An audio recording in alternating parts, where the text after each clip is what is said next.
but I was in Ecuador heading towards the Peruvian border. So it's one road, pretty foggy area, not too traffic. At one point, I'm in the middle of the road, it starts raining, and I look to my front left pannier bag and try to grab my rain jacket from there. And I realize my front left pannier bag is not there. And I go pale, and I'm like, oh my God, like what am I gonna do? I need that. I'm about to enter Peru in the mountains. I need my rain jacket. I need my down jacket, which is in that bag. I have my winter stuff in there. I was like horrified. I didn't know what to do. Feeling is the right word. Yeah, I literally was in panic.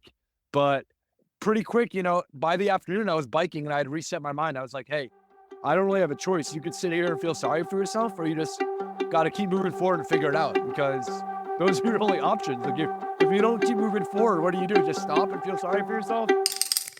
Welcome to the Seek Travel Ride podcast, where we share the stories and experiences of people who have undertaken amazing adventures by bike.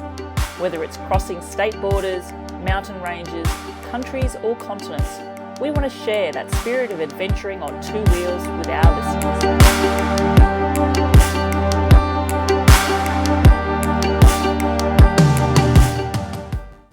Hello, I'm your host Bella Malloy, and I'm excited to introduce my guest for today's episode of Seek Travel Ride, Samer Abouhamed. In 2022, Samer set off from his home in Boston and over the course of a year made it all the way to Ushuaia at the very southern tip of South America. But you'd be very wrong to think that his story stops there. In fact, one thing you should know about Samer is he never stops. Just a few short months later, he was loading his bike up with gear and readying himself for another long-distance journey. This time, he was setting off from the North Cape in Norway, destination the very southern tip of Africa, down in South Africa. Another north to south traverse that would also take in a crossing of two continents. Just over 8 months later, Samer reached his destination, and all up now, he's cycled over 48,000 kilometres across 41 countries. But how many experiences are tallied up in these numbers? How do you possibly condense all these memories into a few photos, sentences, words, stories, or videos? Of course, it's impossible. But you know what, folks? I'm up for the challenge today, and I'm looking forward to chatting with Samer to learn more about him, his thirst for bike travel, his thirst and curiosity to explore the world, and the insights he's learnt from completing these incredibly vast journeys. Samer, welcome to the show. Hello, Bella, and thank you for the awesome introduction. Excited to be here and, hopefully share some of the things I learned and some other questions others usually have about the bike traveling. Samer, I'm ridiculously excited. It's almost like a kid before Santa arrives, because when someone's taken such big journeys like you have, my mind only boggles at the stories that's going to come out from you.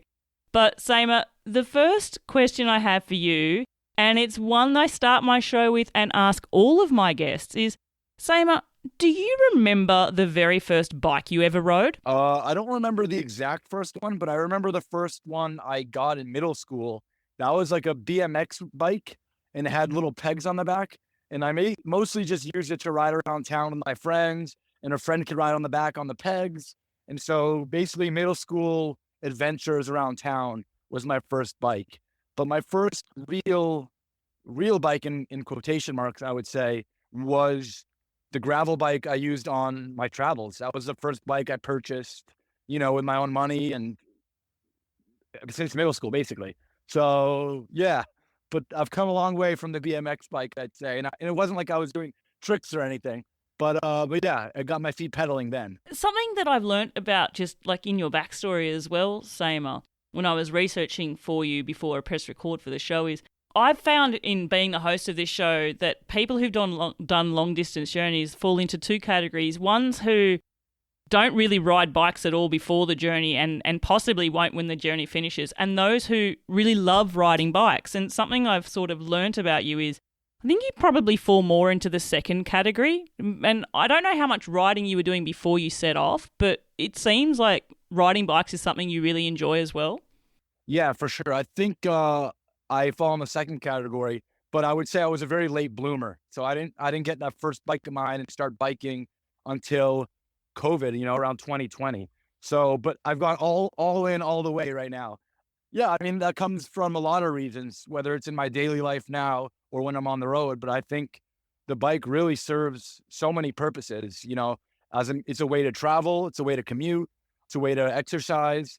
And for many, it's almost like a way to exercise your brain too. It's yoga for me, you sort of enter a flow state. It's a way to connect with people. It's social. I've made so many friends connecting through bike. And yeah, and it takes you new places. So I think it just checks a lot of boxes for me. And I would say like I'm all the way in on biking, and I see it as being a big part of my life forever, whether I'm traveling or commuting locally. Yeah, and I love bikes. And again, it's eco-friendly too. I didn't even mention that. So there's just so many reasons to love bikes. And I hope I could at least convince one or two or even four people to ride a bike after this. I'd be happy. So that's something I like to do. And wherever you travel in the world, you see bikes. So it's a way to really connect with people wherever you are. Almost everyone's ridden a bike when they're little or sees a bike and knows what it is. Whether you're in Africa, whether you're in the US, whether you're in Europe, whether you're in South America. So you see bikes everywhere, and it's a cool way to connect, and people could relate when they see you on a bike. Flicking through a lot of your past stories on your Instagram page, I think it was, when I knew I was going to be interviewing you, and it's remiss of me to not know which country it was. It may have been Angola in Africa, but there's a story or a reel that you've put up there, and it's you riding along, and then you switch the camera over, and it's just a young kid on a bike next to you. It sort of filled me up with joy, and I imagine you had numerous experiences of that as well. Yeah. Bike travel's one thing, and having fun riding bikes is another thing, but you make money now from bike riding. You do, and if I got the term right, you're a pedicabber, like you do pedicabbing? Yeah, correct. That's the proper terminology. There's a couple of different terminologies. Some people call it a rickshaw in the US, maybe a tuk-tuk in other parts of the world. But yeah, I'd say pedicabbing is the way I would call it. So I guess on the list of pros of biking, I should have said that too. It's a way to maybe make some money. And it's a funny story how I even got into that. I was in Argentina biking, and I met a cyclist from Boston who was just doing a 2-week trip. And I met him, and I'm from Boston too. And he was like, yeah, when you're done with this trip, you should pedicab. I pedicab in Boston. So I got back from my first trip, and within 4 days, I was pedicabbing. So it's a great way for me now to save money for my trips and also staying in shape at the same time, and also being social and connecting with people and passengers. So it's been the best job I've ever had. Yeah, if anyone listening is ever in Boston, I got you guys with a ride. What's the terrain like in Boston? It's remiss of me for not to know this about a city, especially a major one in the States. But is it a flat city? I know that, like, for example, San Francisco's pretty hilly. What's Boston like? Yeah, it's not like San Fran. It's relatively flat. You have a couple 2, 3, 4% hills every once in a while in the city, and those feel like 12% with the pedicab. But it's manageable, and the pedicab has 21 gears. So if I have a lot of passengers in the back and I'm up a hill, I just go to that highest gear and high cadence, and you can basically get through anything, really. It's been a great way to stay in shape and save money for my travels, 2 in 1. And so, yeah, I'm usually working baseball games or concerts. I was thinking, I've interviewed guests who've, bike messengered, and that's been sort of their entry into biking and also making some money from it as well. I don't think I've ever had someone who's pedicabbed before. Do you have a motor, even at least, or are you the motor? No, I'm the motor, 100% human powered. There are some cities, think like Austin, Texas, and a few others where the norm is having the electric, but Boston, none of them have electric because I think you need a special license. And so for me, I actually prefer it because like I keep saying, I'm getting paid to work out in a way. So I like it. And I also think the passengers appreciate the experience more when they see you grinding for them, and the sweat puddle on my shirt grows and grows as the ride goes. So maybe that might lead to a higher tip. So I appreciate that it's motor free. Yeah, like I keep saying, it's the best job I've ever had. So I imagine for a lot of people, it's probably a bit of a unique experience that you're giving them as well. Yeah, I think it's the value proposition we offer is it's an experience, but it's also convenient because usually I'm working the Red Sox baseball games or a concert, and parking in the city of Boston is a pretty big nightmare. So people are parking a mile or more away from the stadium. And if they want to walk, that'll take them 20 minutes. If they want to call an Uber, they end up waiting 15 minutes for the Uber to come just to sit in 15 minutes of traffic. If they see me on the side of the road, They hop in and we get there in 5 minutes, no wait time. I got the speaker done with some good music. And so, yeah, they sort of get an experience with convenience. You're getting the benefit of feeling like you're lugging a heavy touring bike with all panniers and stuff packed onto it all the time as well. Yeah, exactly. So when I get on a regular bike now, it feels like nothing, really. It's always really weird, isn't it? You know, when that first ride you've had on a regular bike, just after you've gone on a big tour and your bike's not loaded, there's no bags, there's no fork bags, there's no panniers, there's nothing. It just feels really light and nimble, and you're almost used to counterbalancing with weight or something that's just not there. Exactly, yep. It's always a bit of a bizarre feeling. I imagine you would have had that a few times during your tour. Yes, for sure. I mean, sometimes when I stop in a city and I'm riding my bike without the gear around town, it's just like you said, it's almost harder adjusting to the weight of having no weight to what you're used to with all the weight. It's an adjustment, but at the end of the day, it's biking, it's pedaling, and after a few pedal strokes, you kind of learn to adapt to whatever bike you're riding, whether it's a pedicab, whether it's my touring bike, whether it's my fixed gear bike I commute with. It's all pedaling at the end of the day.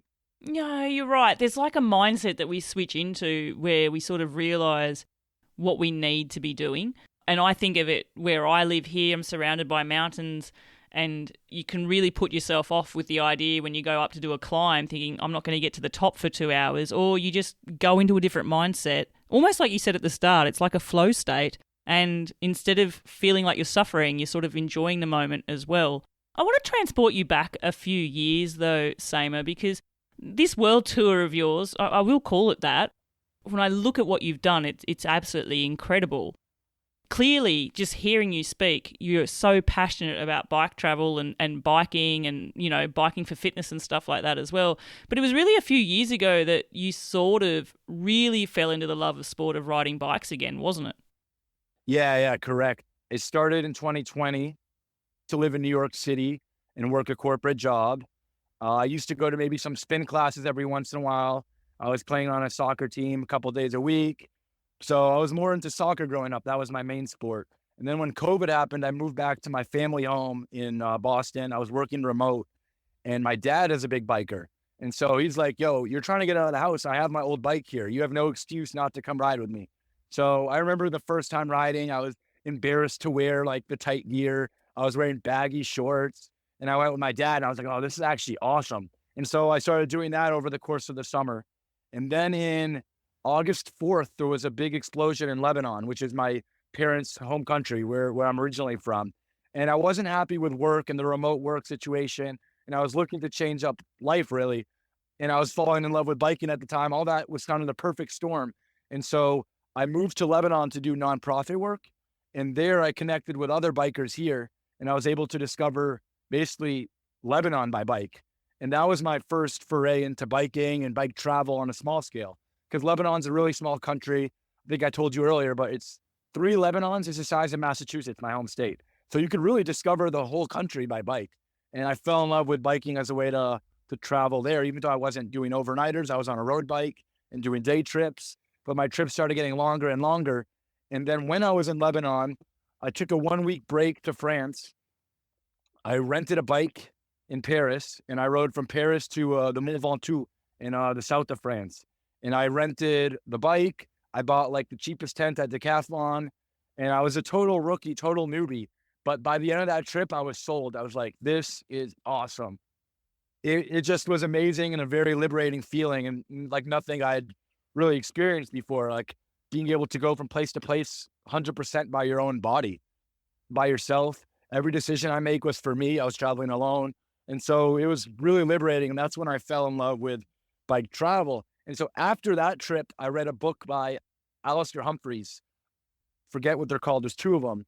But basically, he did a 4-year world tour starting in 2000. And I finished reading that book. There, the seed was planted, because I realized, like, if you could do it in 2000, first of all, it's way easier now with all the resources we have. In 2000, he was using maps. He was using internet cafes once a month to stay in touch with his family. Nowadays, if you have a cell phone, you have your maps, you have connection, you have applications like iOverlander, you have WhatsApp groups with hundreds of other travelers. It makes it much more palatable. So I finished that book and I was like, if I want to do something like this, no one's stopping me but me. And So the hardest part really was starting. And so the plan was just to go from Boston to Argentina. And I just started. I left from my front door. I said bye to my mom and dad and I just left. So I probably took maybe 4 or 5 months of planning though before that. I was still in Lebanon, and then I moved back to Boston in February 2022.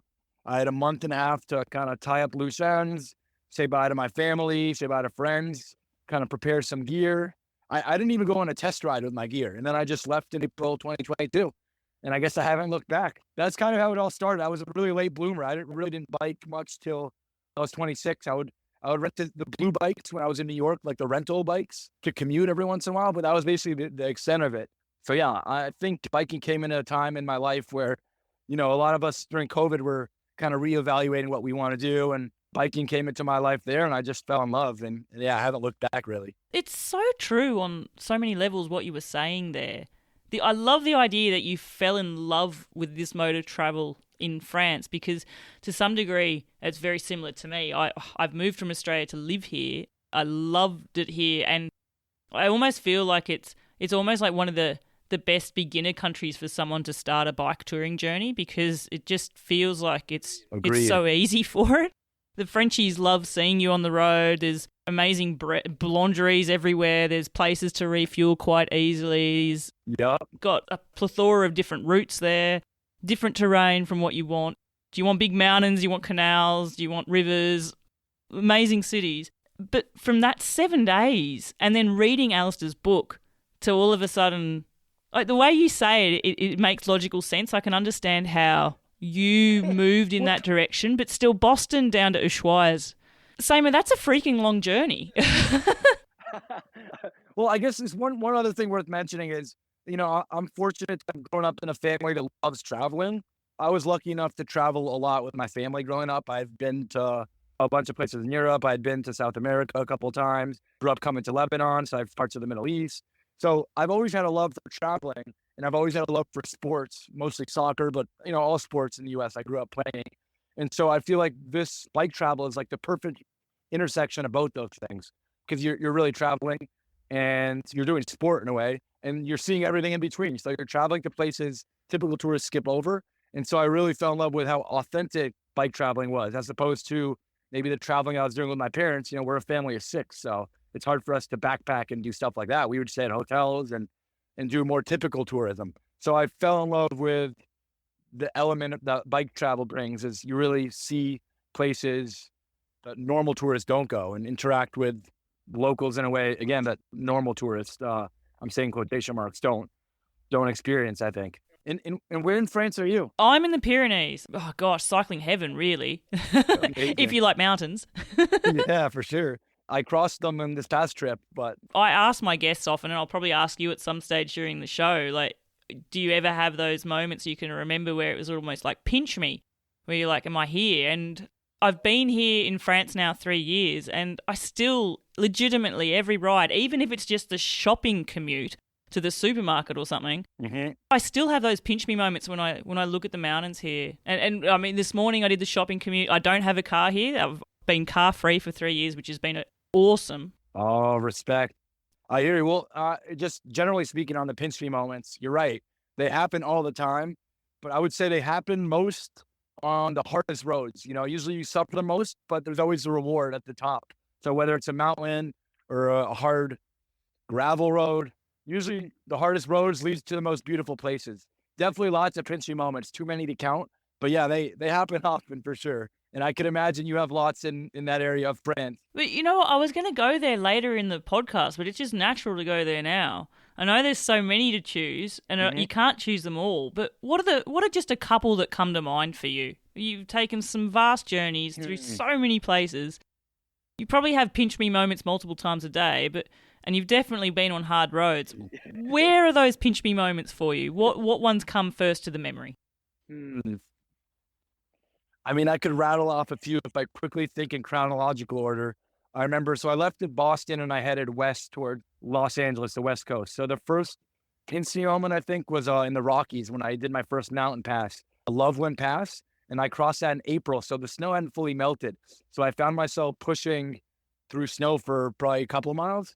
But then you get to the top, my first epic descent of the trip down past a ski resort in Colorado. Other ones, maybe leaving the coast in Mexico. So I did the Baja California, took a boat to mainland Mexico, and then you climb from Mazatlan to Durango, go from ocean level to 10,000 feet. And the climb is called the Devil's Spine. If you look at the map, it's crazy switchbacks. That was definitely a pinch me moment. You're going through foggy switchbacks, and then, every once in a while you get a glimpse of the valley on both sides, especially the highlight where it's the actual Devil's Spine. There's a sign. You could see both sides of the valley. That would be one. There's a road in Colombia called Trampolin de la Muerte. It's the trampoline of death. That's also a climb from close to ski level up to close to 10,000 feet, I think. And literally people die on that every year because it's so narrow and trucks come. There's only room for one. Is that the Road of Death? There's that one, and then there's the Road of Death in Bolivia. Those are the two famous ones. Oh, did you ride the Bolivian road as well? I didn't ride the Bolivian one. It was a little out of my way. That's all right. That's right. You had places to be. Yeah, I guess, right? But you see crosses everywhere. So it's a little spooky, but it's beautiful. Again, I could go on and on. The last one from that first trip was the entire Peru divide is always a pinching moment, because you'll just go from a turn to a new turn, and you'll hit a new turn, and each turn opens up to a new postcard type view. Definitely anywhere in Peru. And then I guess if I'm thinking back to the most recent trip, the Alps jump out to mind. So did the part of the Route des Grands Alpes, the Galibier. I did Col de la Bonnette, which they did on the Tour de France this year. And then I also crossed Pyrenees in Andorra, so I think a little east of where you are. But anytime you cross a mountain pass and you open up to a new view. The mountains here are amazing. I want you to give me a moment of awe from Africa. There's a few. The Atlas Mountains in Morocco, that's really amazing. Amazing views and valley. On the descent, there's a place called the Gorges of Dades. And there's kind of a quintessential, 15 switchbacks. Amazing, amazing, amazing. Dream descents. Honestly, the Sahara seems like it would be boring crossing that. It ended up being a great experience. And at night, you have an amazing sky. So that's a pinch me moment every night in the Sahara. That night sky. Yeah. And then one more that comes to mind is another amazing night sky is in Namibia, the Namib Desert. There every night was the same, like crazy sunsets, amazing stars. And specifically in Namibia, there's a place called Sosuvle. It's kind of a tourist attraction, but to reach there by bike, I hitchhiked a ride to the end. It was a dead end, and climbed the biggest dune. I was the first one there with the guy who gave me a ride. And we got to the top. We have an amazing view of the desert, basically, with no one near us. So that was another highlight. So they come all the time, like you said, these pinch me moments, and they stick with you. Like as I'm speaking, like I'm getting flashbacks. Oh man, there's so many nice stuff. The world is awesome, right? There's stuff to see everywhere. I was actually thinking though, Samer, what a joyous thing that is for you to be able to have forever. And I wanted to know also, it struck me with a few guests how, and I think of it myself when I reflect on my own bike travels. I must put myself out there as sometimes I'm a bit geographically challenged, but that's okay. But when I've been on a bike ride, I seem to remember everything. Yeah. Sometimes if I revisit an area I've been to even years before, if I was there on a bike ride, I go, hang on, I think I've been here before, and I have flashbacks of that. Do you find that places where you've bike travelled, you could always, if I was to say, be able to get Google Maps in front of you somehow and just pick a random country and zoom in somewhere where you would have ridden through and say, hey, tell me about this place. Do you think your memory would be, oh, I remember it was this day I stopped and I had... Do you find that bike travel, it just opens up your mind and your memory, you just savor the moment so much more? I couldn't agree more. And it's funny, like I finished this trip now in Africa, but I still follow tons of people who are doing their own trips through Africa and living vicariously through them. And oftentimes I'll be clicking through their stories or posts, and immediately I'll recognize the place. I'll be like, oh, I slept right there. And I'll always message them and I'll send them a picture. I'm like, oh, I was right there. And so I think 100% there's truth to that. And obviously with biking, since you're going at a slower pace, you have a lot more time to take in your surroundings. You feel every hill, you feel every descent, you feel every turn more than when you're in a car, of course. So I think there's 100% truth to that. And I also think for me personally, I'm definitely a visual learner and visual person. So I didn't do as good a job as I probably should have, like taking notes and doing a diary. but I'll go through my camera roll and you'll pick any photo from the last 2 years.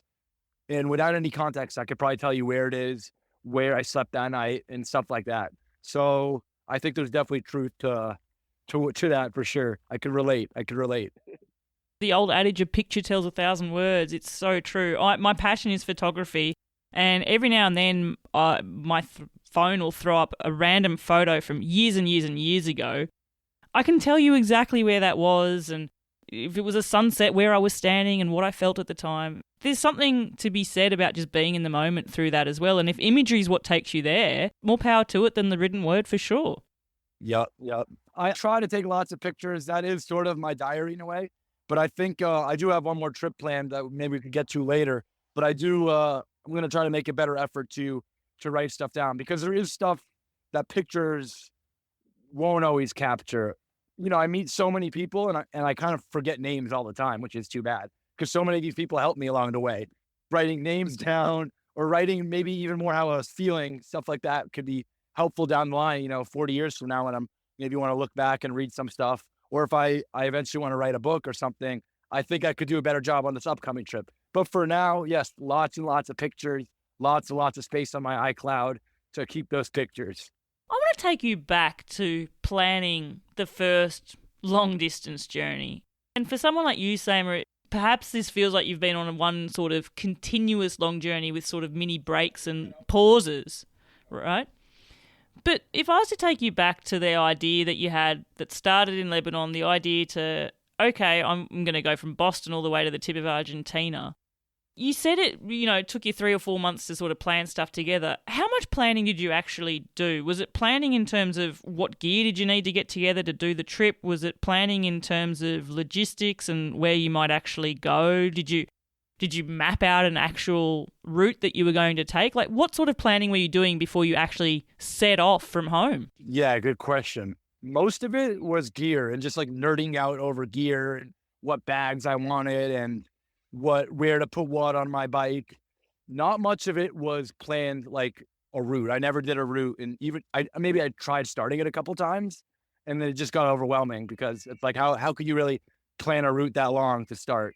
But I knew in my mind I had some like checkpoints. Like the original trip was I want to get to California in time for my friend's wedding. So I was like, all right, I'm going to cross the U.S. first. And in my mind, crossing the U.S. would sort of be a nice test for my gear in a low pressure environment. I speak the language. I'm in my home country. If anything goes wrong, I have cell reception and a phone still in the U.S. So that's sort of how I saw the trip. The U.S. could be a testing grounds. Once I get to California, I had a couple weeks off for that wedding, and I could always adjust anything there for the gear. Not much of it was actually route specific. Yeah, and whenever I started thinking too far ahead, it got pretty daunting. Like I remember towards the beginning of my trip, I was in Indiana, and I was like, oh, I'm going to Argentina. Like, that's crazy. And like, I almost broke down. So one thing I learned pretty early on in my trip is it really helps to break things down. So usually when I'm traveling, I have like a checkpoint that's a week out. Like I'm going to try to get to this city. And then within that 1 week before the checkpoint, I'll be like, oh, I'm going to try to get here tomorrow. And then the next day I'll try to get here tomorrow. So just break it down by day. And then even within a day, be like, oh, I'm going to stop here in 30 miles. Oh, I could try to stop here in 20 miles. So I think that helps a lot for biking, but anything in life is to break things down into smaller checkpoints, brick by brick, and then you step back, you'll have a house built. But when you think about building the full house, it can be pretty daunting.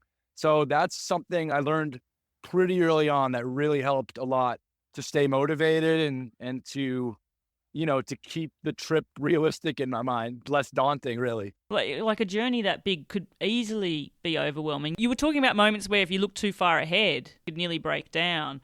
Speaking with you, Samer, it's pretty clear that you're an upbeat sort of, you come across as a positive sort of upbeat guy, really into the idea of bike travel. But not every day is upbeat and positive. It's natural that you'll have low moments as well, I imagine. And I imagine these happen to you. 100%. 100%. No, they happen all the time. Did you ever have to sort of really have the conversation with yourself to keep going sometimes? Like, was there ever times where you nearly just said, you know what, I'm going to tap out here, this is me done? No, I never got to the point where I considered ending the trip. But when I have those low moments, one thing during the moment I always try to remind myself is like, yo, just like finish this day, go to bed, and like tomorrow you'll be fine. Tomorrow will be a new day. It's hard when everything's going wrong to like think like that, but I would try to like step back and be like, yo, like Samer, you're gonna be good, bro. Just like make it through today, sleep, and tomorrow's a new day. And so that's sort of the approach for the low moments. And it's funny, usually a high moment comes after the low, and low, it's just up and down all the time. But I never got to the point where I seriously considered throwing in the towel. And part of me, whether it's for the right reason or not, it's like, yo, I told so many people that I'm doing this. I projected it to the universe. I have people following me, friends and family. Like, I can't comp out now, right? And whether that's the right reason or not to keep going, it was one of them. I didn't want to disappoint other people or myself. And again, part of the reason I went on this trip is obviously I was inspired by that book and bike travel, but it's also really to kind of prove to myself something, to challenge myself, because I don't think there's that many moments in life where we could really, really, really challenge yourself. In my mind, I was like, yo, I could do this, but it's one thing to think it and then it's one thing to do it. So I really wanted to prove to myself, like, I think I could do it, but like, can I actually do it? That was sort of the motivation for me too. It's like, if I could do this, I could do anything in life, right? So I just wanted to prove to myself I could do it. And so I never really considered giving up. There were hard moments for sure. I would call my family. That always helped, being able to call your family, friends, talk things out. So yeah, but I would always try to remind myself, like, tomorrow will be a new day. You'll have a good night's sleep and you could think things clearly again tomorrow. So I think that's sort of how I approach the low moments. Because another question I had for you is, and I know that when you're traveling on journeys like these, invariably you set off solo and the majority of your trip is done just on your own. But through the day, you do meet people. So you're on your own, but sometimes you're not really on your own. But how did you feel about, for the majority of the trip, actually just being your own company? Like, are you comfortable traveling on your own? Do you prefer riding with company? I mean, I think there's pros and cons to traveling alone and to traveling with company.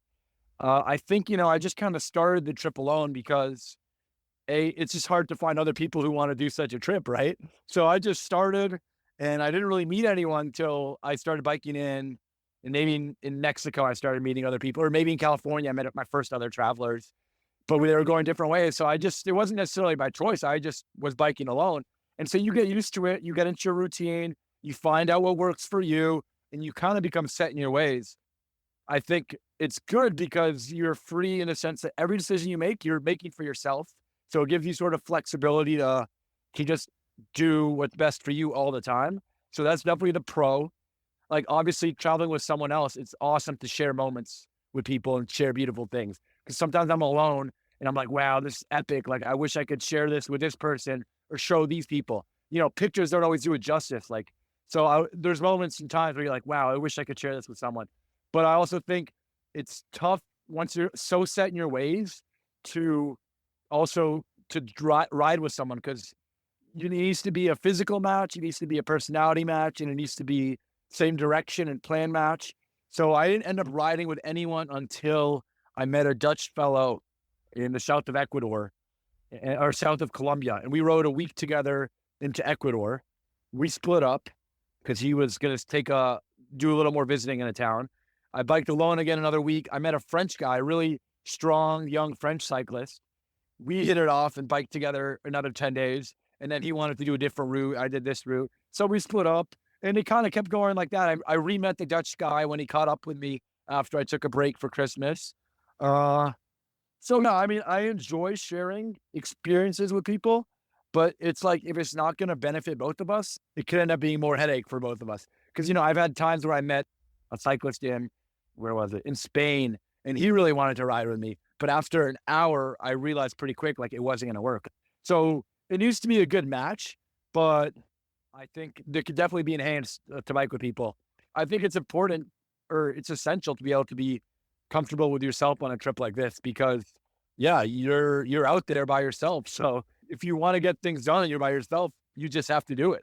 So it forces you out of your comfort zone all the time, and you get used to it. And like you said, you're alone, but you're not really alone. When you're not in the desert or remote areas, like almost every rest stop I take, someone will come and be like, oh, where are you coming from? Where did you go? Where this, that? And so you end up telling your story 5 to 10 times a day.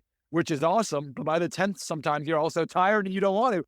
Sometimes I appreciate being alone. Sometimes I like being with people. It's a bit of everything. So it's hard to answer one way or the other. When you meet someone that's compatible, it's fun to ride with them. And then if not, you learn to be comfortable with yourself and you kind of have your routines and get used to it. I guess the other thing as well, Samer, is when a journey is as long as the one that you're taking, you sort of get to dip into both at times. Like, it's true. It's true. you get to be alone, and like you said, you've had moments where you've shared some weeks or time with other travelers as well. And I'm sure Yep. they're sort of in a similar boat with you. In Barcelona, I met a German cyclist, and he was said, I might go to South Africa. I'm not sure yet. So we took each other's numbers, stayed in touch, and then we ended up meeting up in Morocco, and we biked through the Sahara together. So that was awesome to share with him. And then I didn't see anyone from the Sahara all the way till Congo. And then in Congo, by coincidence, another German cyclist and I met up. And that was actually awesome because I've been biking alone through all these African countries, which, is culturally very different. So sometimes it's easier to feel alone there than in Europe, for example. And so I couldn't have been happier to see a familiar face on a bike. And so that was awesome. This German guy I met, we biked through Congo together, and then we met back up in Namibia for a bit. So yeah, there's bikers everywhere in the world. I was so surprised to meet so many cyclists in Africa and in South America. By the time you get to Argentina, you're crossing cyclists every day almost. There's a lot of people out there, more than people think, I think. I was going to ask you something. It feels like almost like a silly question to ask, but both of your journeys have gone from north to south. Was there a reason for that? Is it wind direction? Is it just like, I can understand the first journey, leaving from your home, that makes sense. But the decision to go from the top of Norway to South Africa as opposed to the other way around, what was the reasoning behind that? No, that's a good question, not a silly question. And it is something I thought about a bit because originally my plan was to do Cape to Cape via East Africa. But as I was last summer, the situation in Sudan started getting spicy. So that was off the table. And then I connected with people who were in West Africa. And I realized, it's possible to do West Africa because so many more people do the Cairo to Cape Town route. So I'd always thought like that was the only way to cross Africa uninterrupted. And so once I switched to West Africa, then I was like, I'm going to have to cross the Sahara. And if you look at the wind map for the Sahara, it's crazy north to south wind. So it'll add like 2 weeks going the other way. So, I mean, that's not the only reason, but I saw that. I was like, maybe. I was like, yeah, maybe I got to go north to south. And the other thing I was thinking about was, to keep in mind is the seasons. When I left in September in Norway, it was the end of summer. So any later wouldn't have worked because it would start to get cold. And then I wanted to cross the Alps before winter. So I had to get there by, mid-October, end of October. And then I wanted to cross the Sahara in the winter too, so it wasn't too hot. So that worked out that way. And then I wanted to finish in South Africa before it became too cold there, because the season switched. But so I was in Namibia in the, beginning of their winter in the desert there, which made it more palatable too. So it kind of worked out that way with the seasons and a little bit of wind. That makes absolute perfect sense to me. Can I ask then, reflecting back on the fact that these are two huge long distance journeys that you've taken with a bit of time apart, have you been able to reflect back that the experiences that you gained on the first journey helped you possibly planning things differently for the second one? Like, have you sort of noticed that as you've traveled more, you've learnt more, and it's no different to anything that we start doing. You've learnt to solve the problem already. You've become more efficient. You know what you need to factor into a little bit more as well. Yeah, 100%. I think honestly, the biggest thing I learned on the first trip, or one of the biggest, is not to overplan. So I learned that having no plan is a good plan sometimes. And so, yeah, I just knew once I left Norway, like going through Europe will be possible. And then I knew it was possible to get through Africa. I just had to check some logistics with visas. But I learned that, sometimes the hardest part is just starting. And so I know that once I start, I have confidence in my abilities based on the first trip that this trip I could do it. I knew I could do it. Versus the first trip, I was kind of going in blind. And I had a little self-doubt at times at the beginning when I almost broke down. So it was less self-doubt and more confidence in my abilities. And yeah, I guess I got a little stronger. I averaged more mileage per day on this trip than the last trip. And like you said, with the routine stuff, it's small stuff, but you could break down your tent 20% quicker. You could you know where to store all your stuff on the bike after a few months on the trip. So packing becomes a lot quicker, and packing down and packing up becomes a lot quicker. Breaking down your gear, knowing your body too, like how often you need to eat, stuff like that becomes more in your subconscious. But just a better understanding of your body, your gear, and what you're able to do really made the second trip a little easier in that sense. I often wonder with a bike traveler that's on such a long journey, one of the things you said there was like being flexible, no plan in a way is so much better than I couldn't even. Surely it's impossible to take on a journey like that with such a rigid day-to-day structure, right? But also because of that sense of freedom, I wonder if there's also like you become more efficient in the packing up and the setting up, but is there also times where you're possibly a little bit more relaxed about it too? Like there'll be days where it just doesn't matter? Yeah, like I remember the first trip, especially at the beginning, if it was like 2 hours before sunset, I would like maybe settle down and be like, oh, this is a good spot to sleep. Like, this is good. I should stop here rather than risk it. By the end, you're just like, I'm going to figure this out. I'll figure somewhere out to sleep later, like not worry about it. And then you find yourself in the dark looking for a spot, which isn't always pleasant, but like, it works out. And so, I learned to be more comfortable with the unknown. Yeah. And just having faith that things will work out. It's a weird thing where I feel like there's sort of this bike travel magic in the air when you're on the road and you're doing something you love and you're just feeling free, things just kind of work out in a weird way. And I don't know how to explain it really, but things just tend to work out. And so having faith that things would work out, and they usually do work out. That's something I guess I've taken with me on my trips. I've had the benefit now as this show is getting closer and closer to 100 episodes, which everyone this is blowing my mind that this podcast is becoming this big. Congratulations, by the way. Congratulations. But yeah, but there's common themes that come up, and I mean, I could rattle them off, and I'm sure you'll agree. The kindness of strangers, the world is safe, it's not as dangerous as we all think. Yep. But that last one that you've just mentioned now, that things will work out, you will find a way. That's one that is popping up more and more and more as well. The magic of bikes. When you're out there doing something you love, it works out. The other theme, and I often say this to my guests as well, especially ones taking long journeys, is taking a long bike tour, you may not realise it before you take the first one, but you really signed up to a massive crash course in problem solving because you're going to encounter things that you didn't think could have possibly come your way, things that will be problems and you're going to have to solve them. I cannot even imagine the stuff that you would have had to problem solve, Samer, things that were unexpected that shouldn't have happened that did happen and you had to figure out a way. But again, it always feels ridiculous to ask someone who's travelled so much a question like this to try and pinpoint it. But I'd love you to, share a time where the unexpected happened and you had to find, a way through it. Yeah, first of all, I agree with what you're saying. Like the bike trip, it's maybe 50% biking and 50% problem solving. So every day you're dealing with small scale problems or larger scale problems. Let me see. I mean, there's so many, but maybe one that comes to mind is, okay, this one comes to mind. It maybe works together the magic of biking and problem solving. But I was in Ecuador heading towards the Peruvian border. So it's one road, pretty foggy area, not too trafficked. At one point, I'm in the middle of the road, it starts raining. And I look to my front left pannier bag and try to grab my rain jacket from there. And I realize my front left pannier bag is not there. And I go pale and I'm like, oh my God, like what am I going to do? I need that. I'm about to enter Peru in the mountains. I need my rain jacket. I need my down jacket, which is in that bag. I have my winter stuff in there. I was like horrified. I didn't know what to do. I was lucky. A pickup truck came the other way. I was like, I'm going to backtrack. So I threw my stuff in the back, went back to where I thought it might be by following my GPS. It wasn't there. Okay. So I found another car to hitchhike me back to where I was. I stopped in a small village that I already passed. And I said, hey, here's my number. Here's my info. Here's what my bag looks like. I showed her the other bag. If anyone finds it, here's my info. And then I kept going. I got dropped off where I had let off and I was ready to take the sunk cost. I was like, I'm probably never going to find that bag again. We'll have to figure it out. I keep going.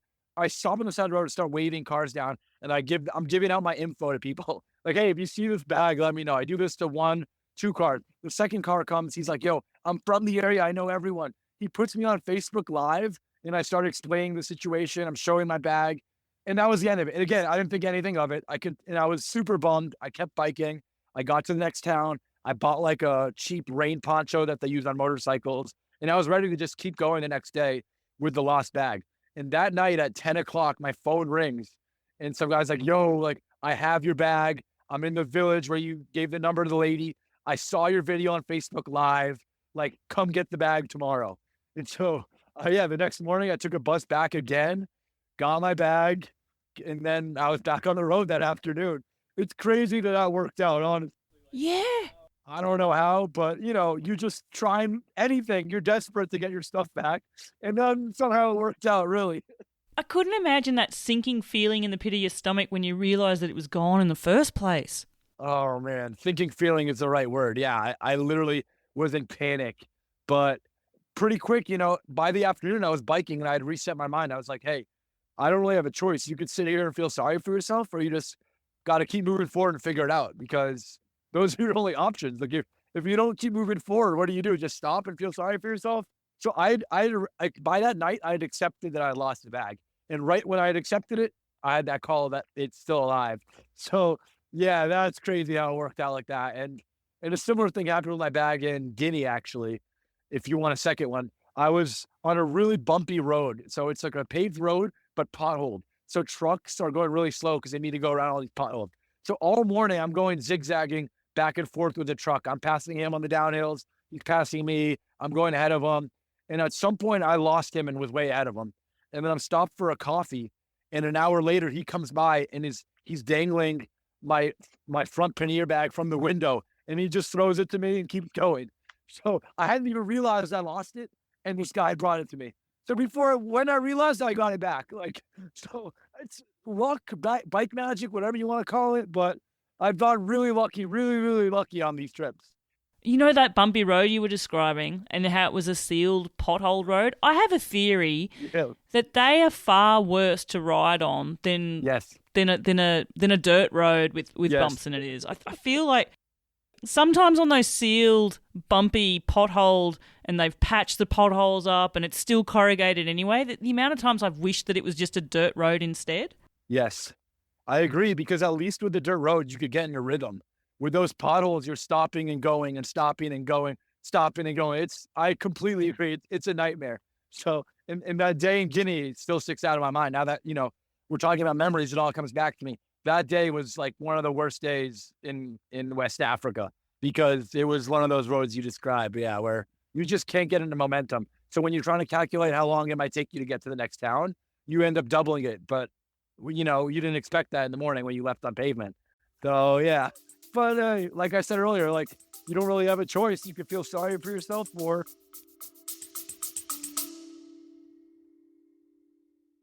Hey listeners, if you're loving the stories and adventures I'm bringing to you each week, consider supporting Seek Travel Ride by buying me a coffee.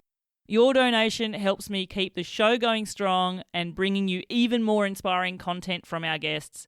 Just head over to the Seek Travel Ride Buy Me a Coffee page. Every little bit helps and is deeply appreciated.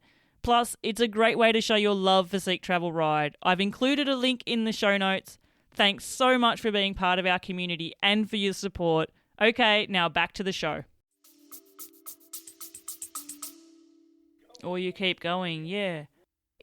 When we were talking earlier about did you ever just want to quit and the motivations to stay focused to see each trip through its duration.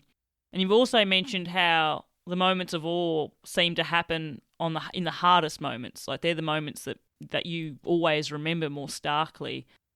Did you ever find that the low moments, were they more when you were at your physical limit, or were there different reasons for being low? Was it an emotional low? Was it, you were feeling down, you were feeling lonely, you were missing family and friends?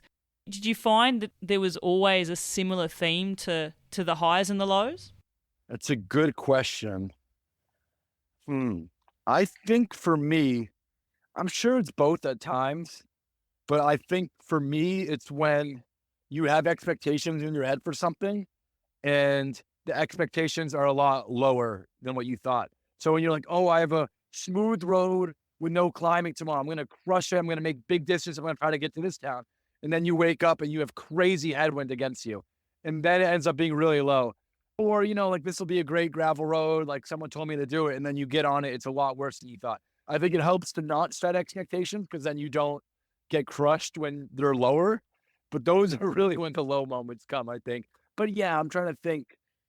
I think obviously when you're tired and you combine that with the expectation thing, they could compound to make a really foul mood. I think it's hard to say exactly. I think it's a bit of everything. For example, on the first trip, actually, one of the lows was one of my best cycling friends who I grew up, or not grew up with, who taught me a lot of cycling when I first started cycling in Lebanon. He passed away via a bike accident when I was on the road. And that really shook me up. Gosh, that would be absolutely horrible. Exactly. And it's like I'm biking every day.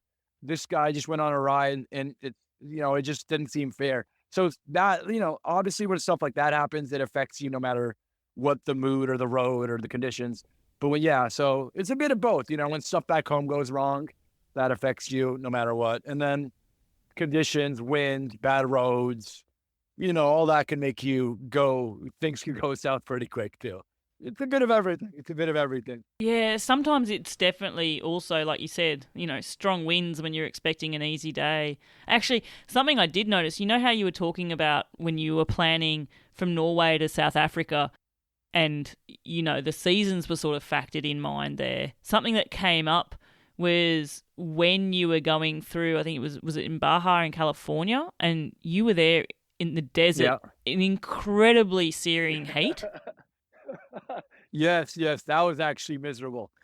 I was there in August, so that was really hot. And so I'd finished the US, right? And I was like, oh, I'm gonna do the Baja Divide. That'll be epic. I'll be in Baja California. This looks like an epic route. I started on that for like 2 days, and I quickly realized like no shot I'm gonna be able to do this right now with the amount of water needed and the distance between resupply points. Because it was hitting 100 every day in this scorching heat. So that was a miscalculated time by me. So I just went on the main road and it was still hot, but at least there's more resupply points. Yeah, there's definitely been some miscalculation on my end with the seasons. I mean, I was in the rainy season for parts of West Africa, so it's almost impossible to get it all right, but you just do your best to line up the seasons the best you can. I was in the rainy season for Ecuador and Peru. But again, like you either keep going or you could wait 3 months for the season to pass. It's like sometimes, there's no choice. You just keep going. I've seen people's YouTube videos of rainy season in Ecuador and it looks, oh my gosh, it looks grim. You're talking about being caught in rainy season in West Africa as well. In fact, I recently interviewed Vibke Luhmann, German, who's traveling down. I follow her trip at the moment as well, and I caught up with her just when she'd finished West Africa, and she sort of said, to some degree, in the areas that she went, it's not so much rainy season, it's rainforest, and it's like that all the time as well.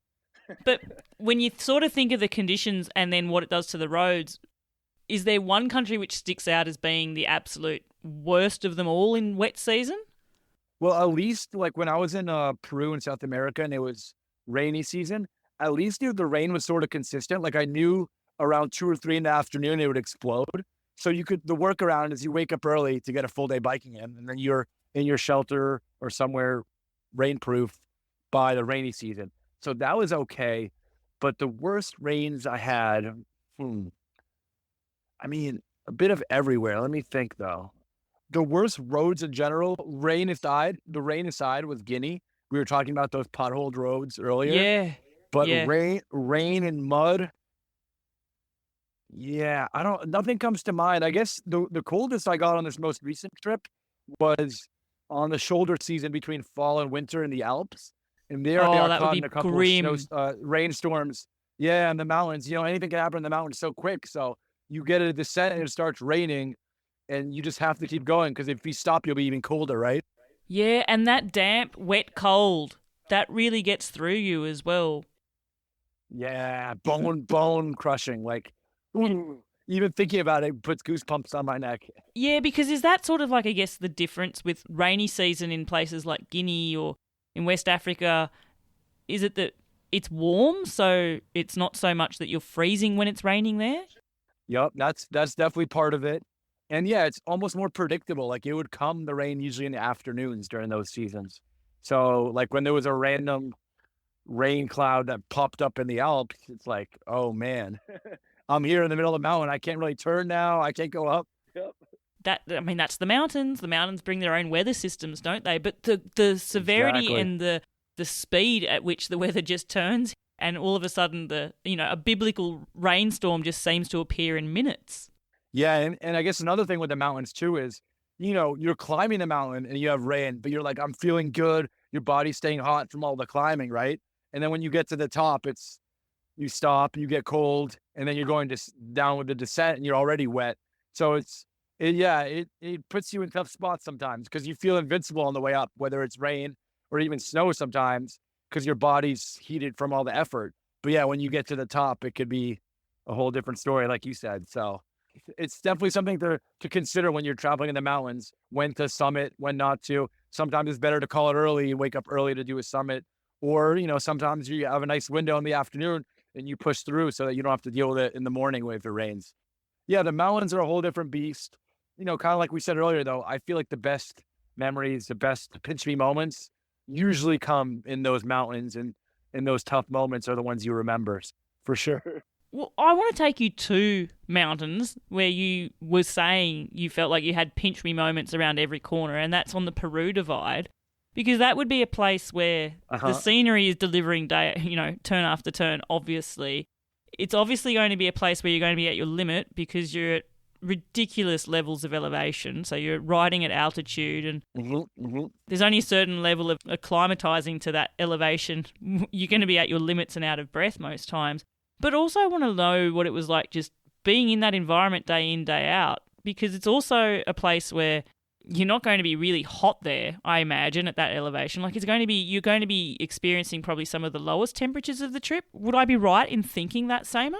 At night, it could get cold, but when you're climbing and the sun's out during the day, it's like hot. You're sweating. Like a couple climbs, I would take my shirt off and I'd be shirtless. So it's just the full spectrum, really. But yeah, it's more than just it's unpredictable in the mountains. So you always have to be ready for whatever's going to come. But yeah, if I were to recommend anyone who's just doing like a few weeks or a month trip in all of South America, the Peru Divide is still like in my dreams, the best place I've biked, really. I mean, and there's a lot on the list, but that kind of sticks out as a great place. So I recommend that to everyone. Why is that? What makes it so great? The Peru Divide, a lot of reasons, but I think for me, it was my first taste of being in really, really remote biking while still having the comfort that hundreds of people have done this route every year. For me, it was my first experience kind of being out there. I think there was a period where 2 days without seeing people. My first kind of time like that in the mountains where you're seeing more alpacas than humans, while also having the comfort of knowing, other people have done it. I know I could get water here, this and that. And obviously the natural beauty of Peru, because, when you're at the Alps or your other mountains, it's epic, but it's not as epic as Peru. It's just Peru is higher. There's multicolored mountains. So you just round different corners and you're opened up to new valleys where you see no civilization. And you have these epic views and moments to yourself. So like every day was a pinch me moment there. So I think if I were to recommend someone who's looking for like 1 month just to bike in one country, I would definitely recommend Peru to all travelers. Really an amazing place and culturally great. And one other reason I have such fond memories of Peru is towards the south of Peru, before Cusco, there was huge protests against the government during my time there. And so I was with the Dutch guy I had mentioned earlier, and we were like, let's take advantage of these protests because all the roads were closed. Each village had their own roadblock, and the whole village would be waiting at the roadblock with burnt tires and broken down trees and big pieces of rocks. So no cars were traveling the country during that time. So me and my Dutch friend Thyman were probably the only people who had linked together parts of Peru that entire month. And so we'd get to these checkpoints. Each checkpoint, we would have to kind of chant a revolutionary chant, which we had learned, and then they wave us through. And so that made for some awesome local interaction and kind of hearing, what people's problems were with the government and kind of being in a place where no reporters were. Like, I feel like we were boots on the ground and such a unique time in the country. So I have very fond memories of Peru, both for the beauty and for the people. Totally unexpected, right? Like things you could never plan for, the country sort of being shut down in places, so many checkpoints to navigate and everything like that as well. Yeah, but selfishly, it had empty roads for us. So we would have 50-mile climbs with 50-mile descents with not a car to worry about. So you could kind of take both of the sharp sides on the descent and really get ripping. So it was really cool. It was a cool time to be traveling. You definitely come across as someone who enjoys a good fast descent by the sounds of it as well. Fast descent. I don't know about fast descent with all the stuff, but the descent is the reward for all the work. So I definitely enjoy that for sure. Samer, I mean, I cannot imagine how wild it would have been to be in the moment there in Peru, navigating all those checkpoints and stuff. We were talking about so many times where you've said you don't like to overplan things and, things will work out. But when you're taking a journey through the countries that you're taking, especially when I think towards places in West Africa or just Africa in general, border crossings and visas and everything is something you do need to forward plan. What was your experience like navigating through that part and that area of bike travel? You're right. That was probably the most planning I had to do was in regards to visas and logistics on this past trip. For this first trip with my American passport, you can make it all the way to Argentina. The only visa you need to get is the Bolivian upon arrival. And actually, this ties in quickly to the Peru thing. The Peru immigration office was burned down to leave Peru. So I couldn't get an exit stamp when I was there. So Bolivia wouldn't give me an entry stamp. So I just entered Bolivia illegally. And when I got to La Paz, I went to the immigration office. I paid a fine and was able to get my visa. So that was a little bit of on-the-fly visa logistic problem solving. But the other option was just wait at the border. So I just kind of snuck through. And again, like some of these borders I traveled through aren't like what maybe Americans think typical American borders are, where you have a big fence. Yeah, so I left Peru. I kind of made sure no one was looking and just biked and didn't look back. And I got to La Paz and figured it out. But for West Africa, you're right. It would have been very, very, very daunting to figure out myself. But I alluded to it earlier. There's a WhatsApp group for West and Central Africa overlanders or bike travelers. And it has nearly, I think, over 400 people now. And that's constantly evolving with people giving updates with different visa situations and how to get which visa for which country. So it is kind of a pain. Some countries you get in without any visa. Some you pay upon entry. Some you can apply online. The two trickiest ones I had to get was for Nigeria and one for the Congo or Democratic Republic of Congo. And so what I did for those, which I don't even know if I should be admitting on air, but basically for Nigeria, you need to apply at the Embassy of Benin, which is a neighboring country. But to apply at the Benin Embassy, you need to be a resident of Benin. So to apply for the residency card, I applied on Monday. I'd been waiting 2 or 3 days, and the guy texted me, said it'll be at least another week. I was like, I can't wait in Benin another day. Like, what else can I do? So I had someone help me Photoshop a Benin resident ID card with my picture. And then I printed that in black and white with all my other documents I needed. I went to the Nigerian embassy, gave my documents. I might have given a small gift on the side, and boom, 3 hours later, come back, pick up your visa. So that worked out. It was stressful, and I had to do something similar for the Democratic Republic of Congo. So again, I don't know if I encourage anyone else to do that. Everyone should do that at their own risk. But, an expression I heard in Africa often is, for one problem in Africa, you have 1,000 solutions. So there's ways to do things. And I think, again, it comes back to problem solving, asking the right people and using right resources. And I think there's always a way. I think it really helped. That WhatsApp group is a great community where people exchange info that you can't really find online. It's from other travelers that are doing what we're doing. That group made it really possible. And I know some of the other guests you interviewed are in that group too. So it's a great way to connect too with other travelers, not just for visa stuff, but for roads, routes, places to stay, all sorts of info. That's the best resource I had. That and another application called iOverlander, which I'm sure you know of as well. I haven't used iOverlander personally, but I certainly have interviewed a lot of people who have, and it's really great in terms of discovering, plausible places for wild camping and things like that, right? Correct. And yeah, it's not as like you don't really need it in Europe and in the US. I never used it, but in South America, it's an invaluable tool. In Africa, it was so helpful because yeah, you're getting info direct from boots on the ground that you're not finding online. So between those two resources, it made the visa situation much more palatable. But yeah, there definitely were some hurdles for sure. So we made it work. We made it work. All part of the adventure, right? I think you've had adventures within adventures, to be fair. Yeah. Yep. Lots of side quests. But I definitely lost sleep for those when I was doing those Nigerian and Democratic Republic of Congo visa, because scenes from Midnight Express were flashing through my head where it's like, oh, what if they catch me? What if, what I was thinking of all the worst case things, but luckily everything worked out, right? And here I am talking to you. If there's a will, there's a way, I think. Most certainly. Just want to reflect back there. We're talking about iOverlander and how handy it was for figuring out the situation in reality in through South America and through Africa as well. A big part of your journey involved camping. Invariably, you would have been wild camping in a lot of places as well. How did you enjoy that side of the travel? Like, are you a massive fan of wild camping? If you had the option to wild camp or instead be in a warm shower, would you choose one or the other? What was your feel for camping? Yeah, good question. I think really it all depends on the context of where I'm traveling. So, for example, in Europe, getting hotels every night is not really on the table. So in Europe, I was more wild camping every night, more by choice, right? Because you can't spend money on hotels every night.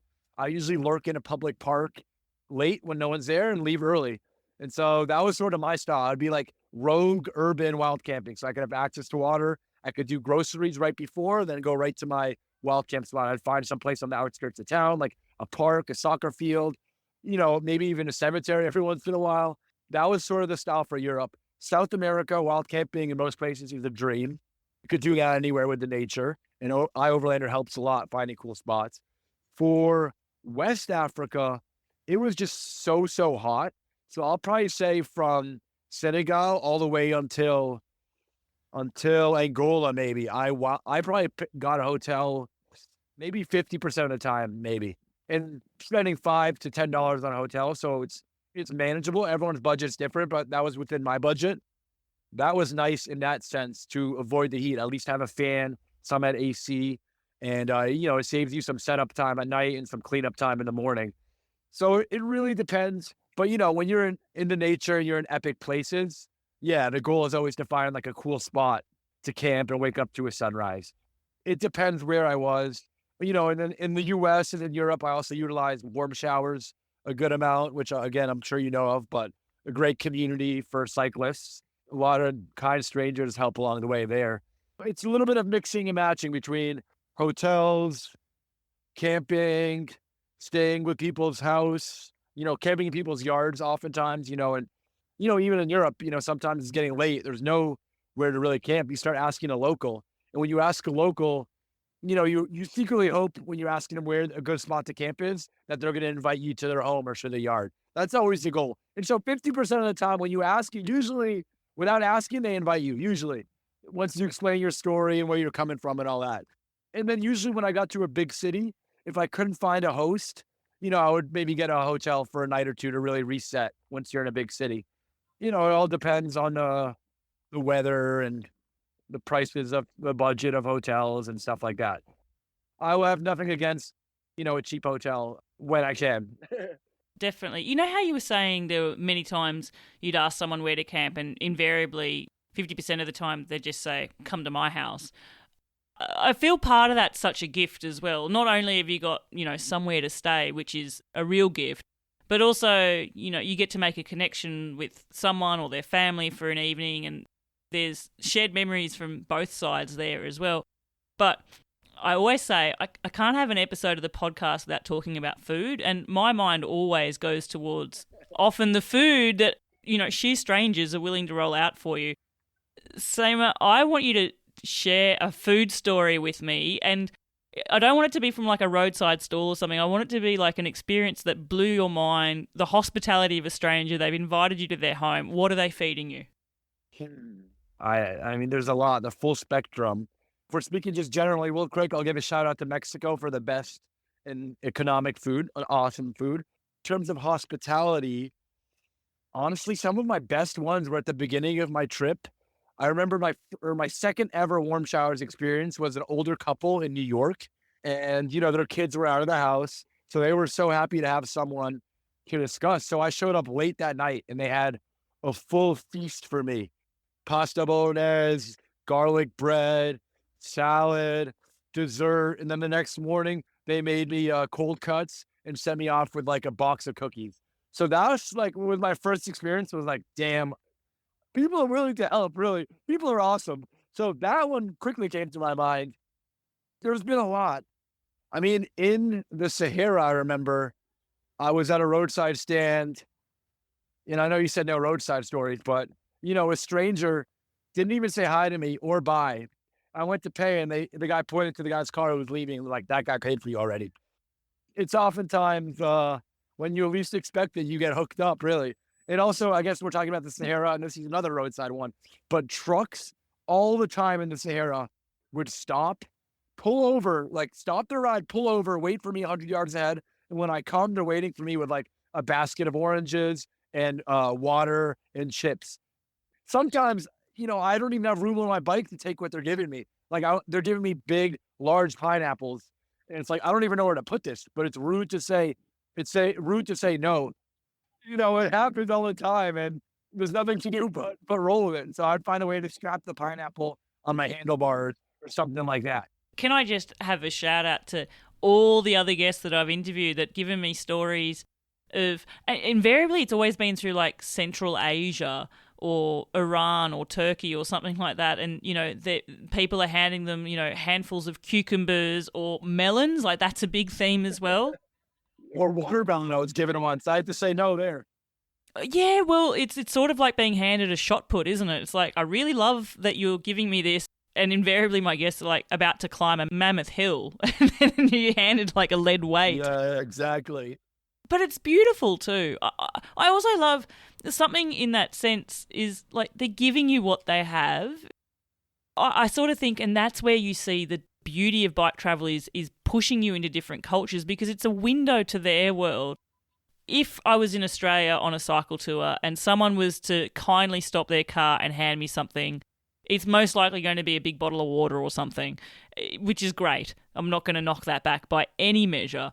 But the idea that someone is stopping you, a truck driver stopping you to give you a pineapple, like that's just so random, isn't it?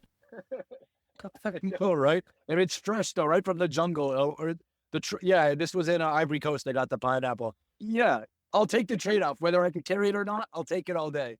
It's a beautiful gesture. Again, it's that sort of, it's so cliche on this show, but it is the beauty of the kindness of strangers that you're going to meet on the road. Again, something Samer that is totally unplanned, but also, I guess, after a time, it's always gratefully received, but it's not necessarily now unexpected, is it? Yeah. You get used to it. Like I said earlier, like at the beginning of the trip, actually another one, this isn't food related, but and I was always surprised when strangers were being kind to me, and you sort of get used to it. But I remember in the United States, I was crossing probably the most remote part of the U.S. for me on the trip was crossing the Mojave Desert at the edge of California, being on either side for 60 miles probably. And I was getting ready to camp that night, and a car came into the rest stop, and he was really, really desperate for cigarettes. He's like, "Where can I get cigarettes?" And there was one famous rest stop called Roy's Motel. So anyone who's biked cross country might know it. I was at the bar having a coffee, and I was 2 months into my trip. I hadn't shaved yet in the U.S. I was dirty, smelling horrible, and I was like, "Yo, I actually have a couple." So I went to my setup behind the rest area, grabbed him a couple, gave them to him, and he gave me a $20 bill. He's like, "Yo, good luck, man." And I think he thought I was homeless, right? Like, but still, like, I'll take it. Yeah, he literally thought I was homeless. But that's when I realized, like, wow, I'm on the other side now. I'm deep in this now. People are willing to help, and I think from their end, people also get something out of giving, right? It makes you feel good to give too. So I try to do the same in ways I can as well. I often think people who take journeys like you have, the biggest gift you're giving yourself is just knowledge about the world, insights about, things that you've seen for your own self. It's not something you've read about, it's not in a movie, like it's what you've observed. And I'd love to know Yep. your observations. You've travelled through such stark places. If you think about where you left at in, Boston, Massachusetts, and then going through, Central America, going through on the Peru Divide, going through checkpoints because the country is in protest, to finding yourself in places like Angola or trying to figure out how to navigate a border crossing that's problematic from Benin to Nigeria. But in amongst all that is just all these observations. What do you take away from that? Like, what have you reflected on? Because all these learnings take place. It's not like you're necessarily aware of them at the time. I feel like these are the sort of things that you sort of sit back and the thoughts simmer away and then they come more clear to your mind. Now that you're a few months from finishing and ending in South Africa, what's been your biggest takeaway to date? I think one of my takeaways for sure is how little we really need to be happy. And I think you see that when you travel, especially to places that are less fortunate than us. But people, if you have water, food, and shelter, that's enough for 99% of the world to be happy. And then if you have family with you, that's even that's a bonus because not everyone's with their family. But so I think that's some of the commonality of us all over the world is, if you have your family, your water, access to food and shelter, that's all you really need to be happy, really. And, you see that when you're on the road and you see, a woman in West Africa walking 4 kilometers a day with water on their head, with a baby tied to their back. And you see that when you're in the desert and people stop to give you water that they don't necessarily have much to give, but those are really the basics you need. And it's hard to see that maybe when you're in Europe or when you're in quote unquote the developed world, because our problems, like those are things we don't even think about. But when you kind of step out to other parts of the world, you see that our problems that we may have in our life there aren't real problems compared to what others have on a daily basis. And so I think that's something that unites us along the whole world, having access to basics and family, what you need to be happy. And everything else is a bonus. I often also wonder, again, I might sound like a broken record because I reference you the same way, but when someone's taken long journeys, ending a long journey and then going back to the world that you sort of stepped away from, what's that like then? Because how do you learn these big lessons of I don't really need much to be happy, but then you get transported to a world where we're told that we do need much more? What's it been like adjusting to life that's not on the road day in, day out? It's definitely weird coming home because you so quickly jump back into your old routines and old life. And it's scary how quickly you just re-enter and reintegrate. I think for me, it helps right now that I have another trip coming up. So I have something to look forward to. So I think when I'm done with that trip, then I might have that crisis of how to reintegrate into the world. But I think it was really hard for me when I was getting closer to Ushuaia on my first trip, because at the time, that was the end of my trip. I was going to move back to Boston, and that was the end. So I remember the last week I was crying a lot. I was a mess. For me, it felt like the end. And then when I got home, I was like, you know what? Maybe it's not over. So the end of this trip didn't feel like doomsday because I had already decided on doing one more cross-continent trip. That I have that to look forward to. And I guess I don't have the answer to your question yet fully, because being home is weird. You re-enter life, but like I'll be going about my day and I'll have a flashback to a crazy time in Guatemala, and then I'll flash back to, a crazy day in Senegal. And so I haven't fully reconciled the two yet, if I'm being frank. I want to hear about what this next adventure you're planning is. I don't know if you've put it out there to the world, but I don't care. I want to know. What is it? Yeah, no. I've hinted at it, but I guess this is a good time to announce it. And you would be a great resource for me as an Australian. But my plan is to start in Melbourne, Australia, and cross to Darwin. So cross from south to north, then take a boat or a flight to Indonesia, and then Indonesia to Singapore, Malaysia, Thailand, Cambodia, Vietnam, to China to Central Asia, Tamir Highway, And then I got to figure out exactly what the route will be through the Middle East. That's still a work in progress. But my goal is to end in Beirut. It's like a coming home tour. Exactly. And then I could say I've done all the continents except Antarctica. And yeah, it could end where it all started for me, biking.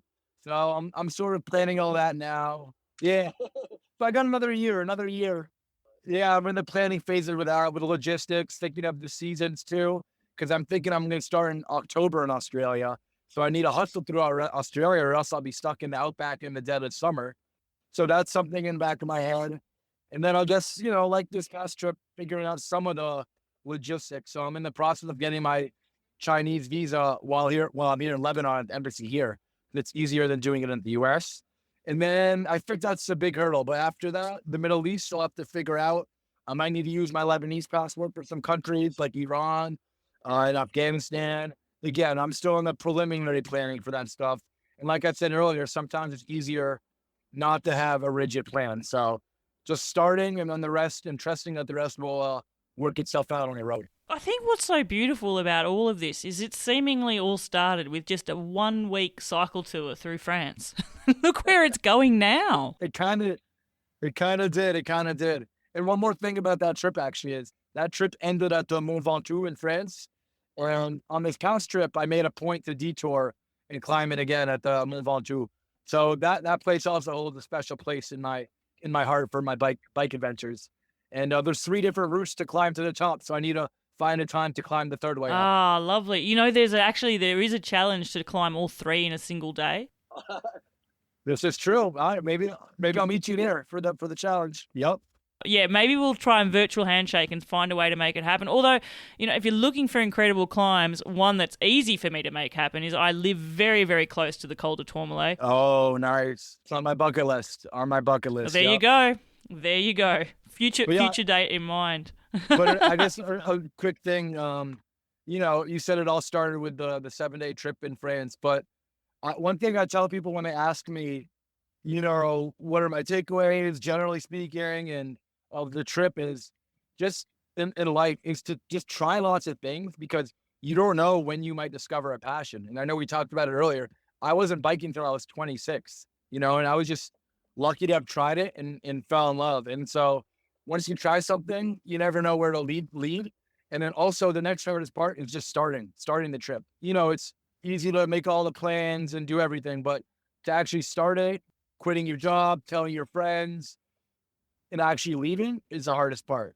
Yeah, after that France, I had the idea, but the hardest part was still starting. And then once I started, everything started falling into place. So no regrets. I'm happy about that trip to France and where it's taken me now.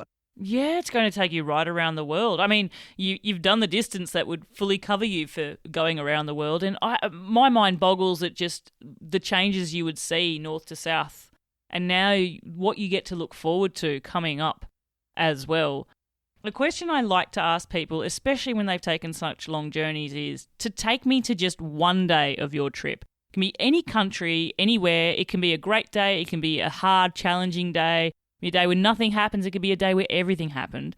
But I want you to think of that day, tell me about it, and take me and the listeners right there with you. What happened? Tell me about one day on your trip. Yeah, well, usually a day will wake up. I'll wake up if I was wild camping. So yeah, let's say I wild camped the night before. I'll wake up. Usually my cooking stuff is still out. Put some music on. Start packing up my stuff.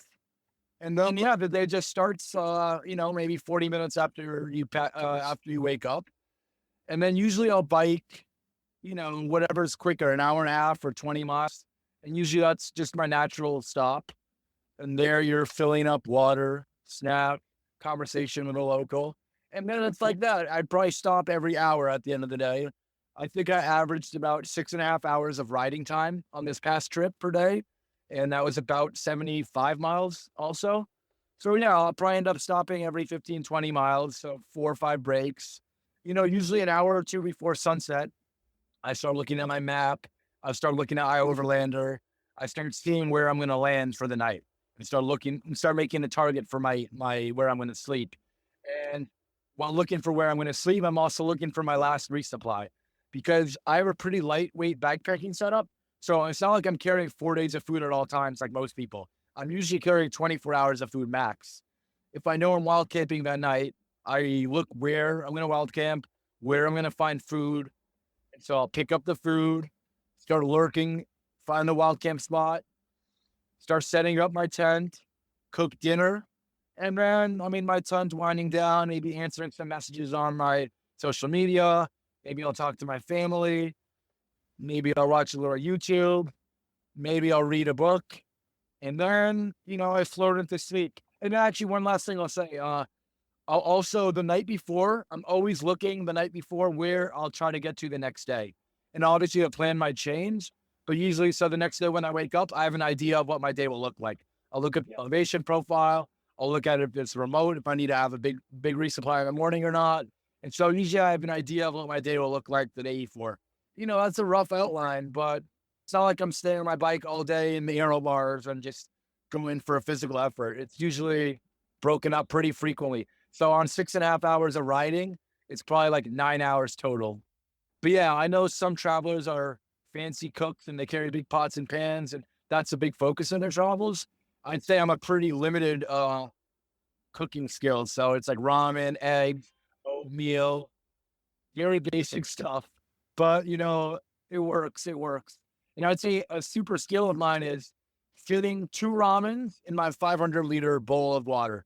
That's all I have to cook in. So that's a niche skill of mine, how to fit lots of pasta or boil water like that. Sometimes keeping it simple is the best way. Yeah, exactly. Like I said, I don't have much space. I know other people have different traveling styles, but my setup is more lightweight. So simple stuff, less to carry. I can go faster. I can make it faster between resupply points. It makes sense. It'll be interesting to see how you have to change that when you hit the outback in Australia. Depending on your route, you will have some pretty remote sections there.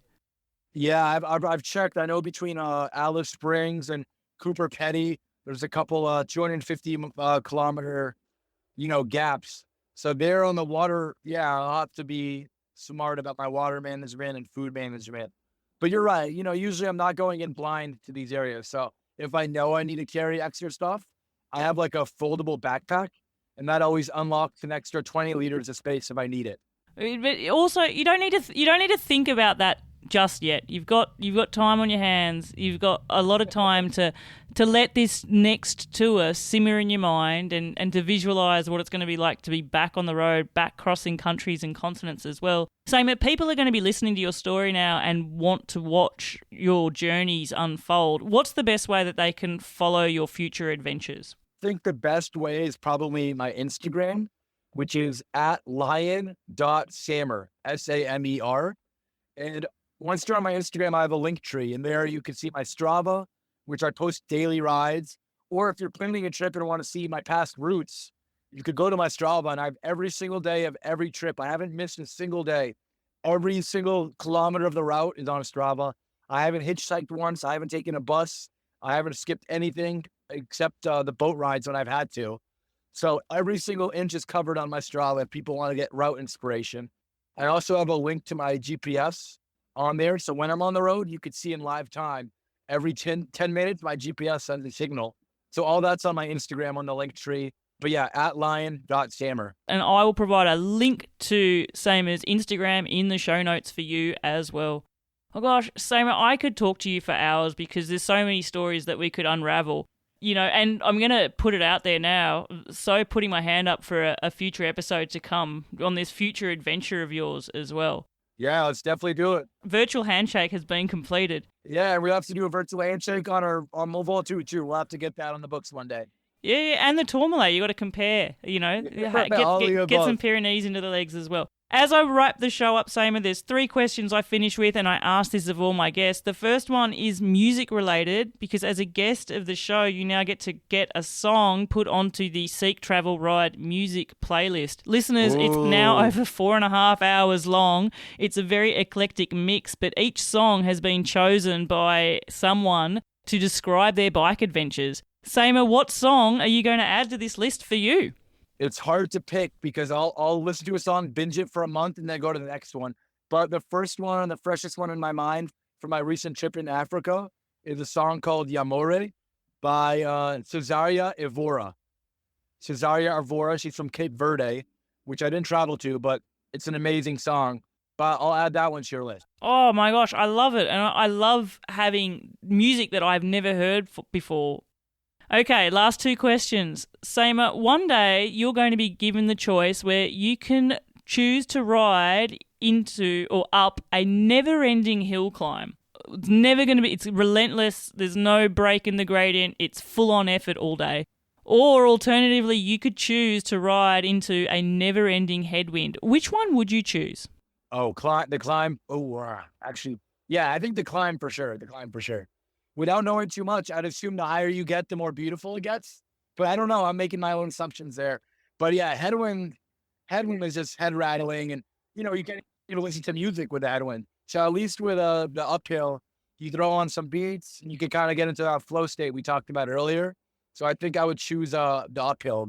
Yep. I'm 100% with you there, because there is a way to distract yourself from the effort on a climb, whereas a headwind, it's all consuming. You can't. It's like someone's turned the sound off. You can't hide. You can't hide. Where was the country you had the most brutal headwind? I had some bad headwind in. Actually, the one that comes to mind right now is in Namibia. I was on like pretty bad gravel with headwind, so I must have been averaging like 6 miles an hour a few days. It was torture. I'm curious, what do most of your guests say? Do most of your guests say the headwind or the mountain? Well, 9 out of 10 choose the mountain, of course. I have tried many tricks. I've tried many ways of wording it so that the headwind sounds more appealing and stuff. But, ultimately, I think it's just people, we all really don't like the headwind. And the people who've chosen headwinds generally have a lived-in experience of suffering through brutal, brutal headwinds. And they've chosen them because it's taught them so much about themselves, or something philosophical like that. True. No, I'm Team Hill that's Climb. true. I'm Team Hill Climb. Come and join us. There's a lot of us there. Honestly, I think a harder question might be, would you rather a never-ending ascent or a never-ending descent? I mean, on paper, it seems easy to say descent, but can you really appreciate a descent if you didn't get the ascent? So I don't know. I think I might choose ascent on that too, but I don't know. I have to think about that.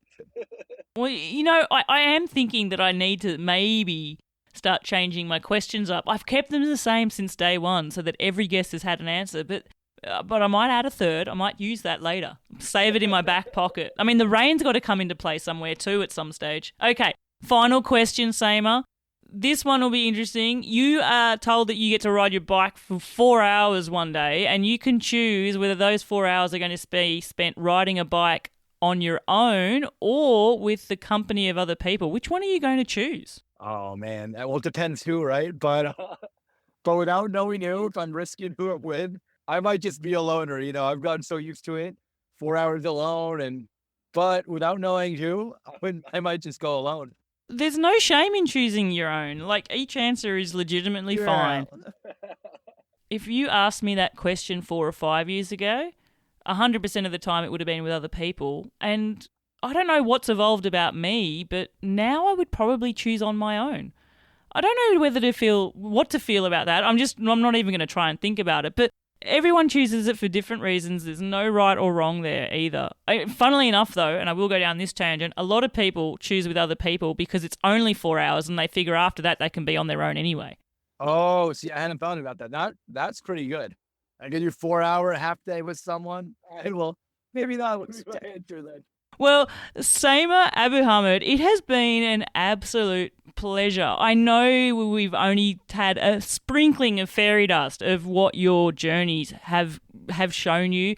Your experience have been so broad, so vast, and I'm just filled with excitement and wanderlust. The way that you talk about what you experienced, I can see that bike travel is something you're fully on board with, so passionate about, and excited for as well. These journeys you've taken, they've taught you so much about the world. It's pretty clear they've also taught you so much about yourself. And to think it all started with 1 week in France, I want to take you back to a quote that I came up with that you wrote about from that trip, which is so very apt when you think of what you've done since. And it says, "I've fallen in love with the sense of freedom that can come with this type of traveling. Every decision was mine and no one else. And I've never felt more alive. daily dilemmas become, where will I get my next meal? Where will I sleep? Or what is the correct route? In answering these questions every day, I learned to appreciate how little we actually need to be happy. Food, water, shelter, nature is enough. I love bike travel. Samer Abouhamed, it has been an absolute pleasure. Thank you so much for sharing your stories and experiences for us here on the podcast at Seek Travel Ride. Thank you so much for having me, Bella. It was really a pleasure talking bikes and travel with someone who appreciates it. And I hope to cross paths one day, and we'll check in after my next trip, hopefully. And yeah, to anyone listening, if you're on the fence about a bike trip and you don't think you're ready or you don't have the right gear or this or that, just start, and it'll all work out. You won't regret it. So yeah, one love to all the bikers out there. And thank you, Bella, so much for having me. Really, I really appreciate it. Well, listeners, it is absolutely incredible to think of where Samer has travelled to on a bike. If you are on Instagram, I definitely encourage you to check his account out. He's got a few posts there which actually show both of those journeys, the routes there from north to south, connecting it. And it really blows my mind to think of where you can take yourself once you just strap on a little bit of equipment, have two wheels and a bike that can pedal forward. And yeah, the places you can see and the countries you can experience and the memories that you can make forever. Speaking with Samer and hearing the energy in his voice and the recall of all these stories, he'd tell a story and then all of a sudden he'd remind himself of something else and then something else again. And it was an absolute pleasure just to hear all those stories come back to life. I often quip I could talk to my guests for so much longer and still not get into the detail of it. And my goodness, how many campfire chats would I need to have with Samer to listen to all of those experiences that he would have had day in, day out? I hope that listening to his story is encouraging you to take your own little bit of inspirational adventures, to get on your bike, discover something new, whether it's for a weekend, a week, a month, a year, doesn't matter. Get on your bike and have that adventure. As Samer said, the hardest part is just starting, and it will always figure itself out. There is always a way. If you are enjoying what I'm doing here on Seek Travel Ride and want to learn more about the Seek Travel Ride community, make sure that you are signed up to our Seek Travel Ride newsletter. I send out a newsletter each and every month, and in it you'll find out who the next upcoming guests are going to be, a little bit more about their backstories and some photos, as well as news from within the community, whether that's from previous guests or from you, our listeners, as well. There's also further information about how you can help the show to keep growing and support the show, as well as highlighting some of the adventures that you are taking as well. To sign up to the newsletter is really easy. All you need to do is click the link in the show notes and you will get Seek Travel Ride news delivered to your inbox each and every month. Until the next episode, I'm Bella Malloy. Thanks for listening.